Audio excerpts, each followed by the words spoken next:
Dalam dunia hiburan yang penuh gemerlap dan senyum di depan kamera, tak banyak yang menyangka bahwa sebuah badai besar pernah menyelimuti hidup seorang Maya Estianty. Wanita kuat yang selama ini dikenal tegar, elegan, dan penuh inspirasi itu ternyata menyimpan cerita kelam yang selama bertahun-tahun tak pernah benar-benar ia buka kepada publik. Video ini mengungkap sebuah isu mengejutkan yang kembali ramai diperbincangkan. Dugaan kekerasan dalam rumah tangga atau KDRT yang dialaminya selama menjalani pernikahan 8 tahun bersama Irwan Musri. Kisah yang selama ini tersembunyi rapat, kini perlahan mencuat, membuat publik terhenyak dan mempertanyakan apa yang sebenarnya terjadi di balik pintu rumah tangga yang tampak sempurna itu.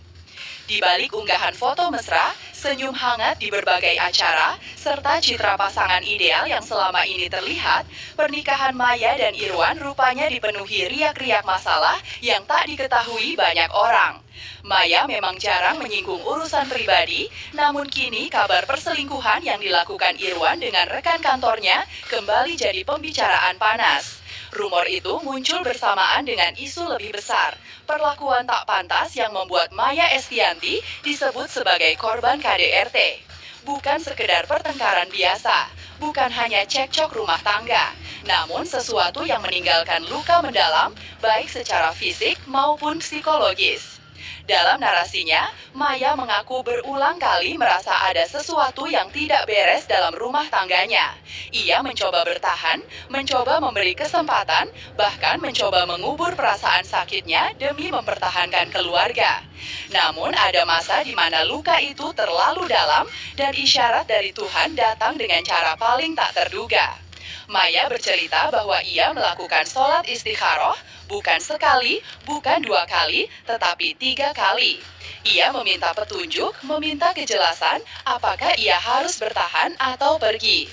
Dalam doanya, ia berharap diberi jawaban yang paling benar.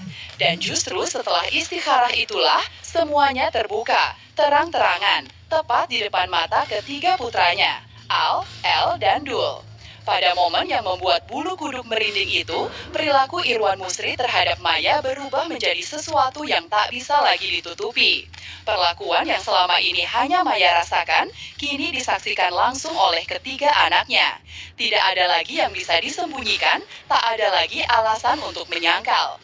Maya hanya bisa terdiam, sementara di hadapannya Al, El, dan Dul mulai menangis.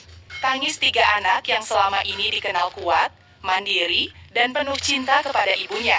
Tangis yang pecah seketika ketika mereka melihat bagaimana ayah sambung mereka memperlakukan sang bunda.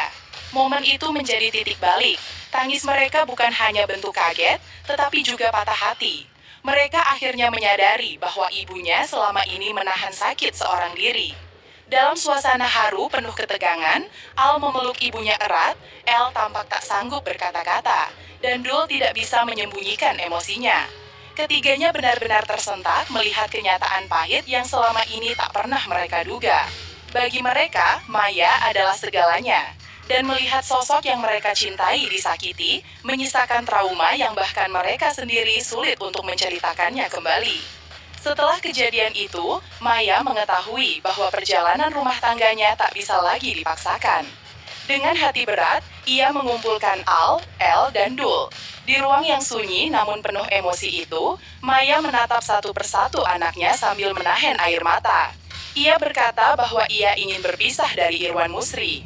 Bukan karena ia tak ingin mempertahankan rumah tangga, tetapi karena batas dirinya sudah habis. Ia ingin menyelamatkan diri, ingin sembuh, dan ingin hidup tanpa rasa takut. Maya meminta izin, meminta restu dari ketiga putranya. Dan tanpa ragu, ketiganya mengatakan hal yang sama. Bunda, lakukan apa yang membuat Bunda bahagia. Kami ada di sini. Keputusan itu tidak mudah gagal dalam pernikahan sebelumnya. Kini ia kembali harus menghadapi perpisahan. Namun kali ini berbeda. Luka batin yang ia bawa terasa lebih dalam daripada sebelumnya. KDRT yang ia alami meninggalkan trauma berkepanjangan. Ia mengaku kesulitan untuk mempercayai laki-laki lagi. Setiap kedekatan dengan lawan jenis membuatnya waspada, cemas, dan teringat pada masa kelam itu. Trauma itu begitu melekat hingga ia kesulitan membuka lembaran baru, meskipun banyak yang menyemangatinya untuk kembali menemukan kebahagiaan. Demi membantu pemulihannya, Maya sempat menjalani sesi dengan psikolog. Ia berharap bisa memahami kondisinya dan menemukan cara untuk berdamai dengan masa lalu. Namun hasil analisis psikolog justru membuat Maya kecewa. Ia merasa kesimpulan yang diberikan tidak menyentuh akar masalahnya, bahkan terkesan mengabaikan luka yang selama ini ia bawa. Maya mengaku kesal, kecewa, dan bingung. Ia merasa tidak mendapatkan jawaban yang ia cari. Karena rasa kesal itulah, Maya sering membagikan pengalamannya dalam berbagai seminar yang mengundangnya sebagai pembicara. Ia tidak ragu untuk membahas soal KDRT, trauma, dan proses penyembuhan. Ia ingin perempuan lain tidak mengalami hal yang sama. Ia ingin mereka berani melawan jika berada dalam hubungan yang tidak sehat. Ia ingin setiap wanita tahu bahwa tidak ada yang pantas disakiti, tidak ada yang pantas diperlakukan buruk, sekalipun itu oleh pasangan yang mereka cintai. Pengalaman pahit itu menjadi pelajaran yang kini ia bagikan ke banyak orang. Meski setiap kali ia menceritakannya, bagian hatinya kembali terasa ngilu.